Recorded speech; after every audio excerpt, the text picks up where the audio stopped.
Insignificant Events in the Life of a Cactus, Chapter 26. In most places, spring comes around March or April or even May. Arizona's whole winter is pretty much like springtime with a few winter days scattered throughout. I can't say I was sorry not to have to trudge through the snow everywhere I went. Things were really coming together for the festival. Dad found a website that had like 100 country western bands for hire listed on it. We had our pick, and they weren't even very expensive. Mom and I spent an entire day cleaning up the old stage in the closed down rodeo arena. That was also where the food trucks would park, since we weren't having a rodeo. Connor and I had gone to two more support group meetings, and I got the feeling he was actually starting to enjoy them, even though he often gave Dexter the stink eye. I still hadn't found a tarantula despite going out almost every night with Dad. One day I was visiting Spaghetti and I asked Denise what she knew about tarantulas. Do they bother the animals? There aren't any tarantulas around here, she told me as she raked the dirt ground. There aren't?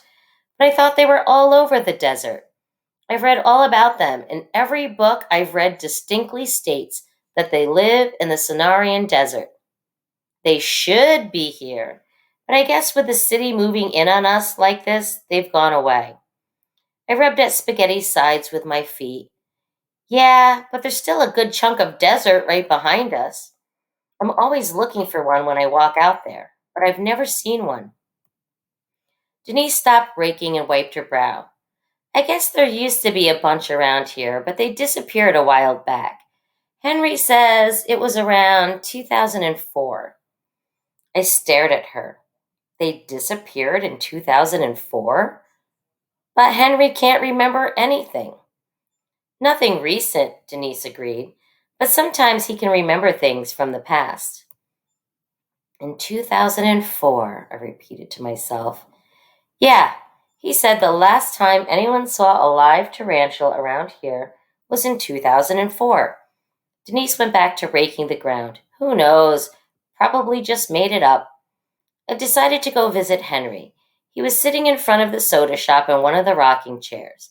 I stood in front of him and asked, When did the tarantulas disappear? In 2004, he said quickly and matter-of-factly. Why do you think that? Because, he said, for the first time ever, his eyes looked clear and knowing to me. They left with her. I shivered, and not from the cool breeze. With who? He looked up at me, his eyes once more clouding with confusion. Who? What? Who did the tarantulas leave with? He continued giving me his confused look. You want an ice cream, sweetheart? I sighed, no, thank you. I even visited Madame Myrtle to try to figure things out, but she was clueless about the tarantulas. She said maybe an exterminator came and took care of them in 2004. Ridiculous. Connor, Zion, and I spent as much time in the storage building as we could, looking through old pictures and junk.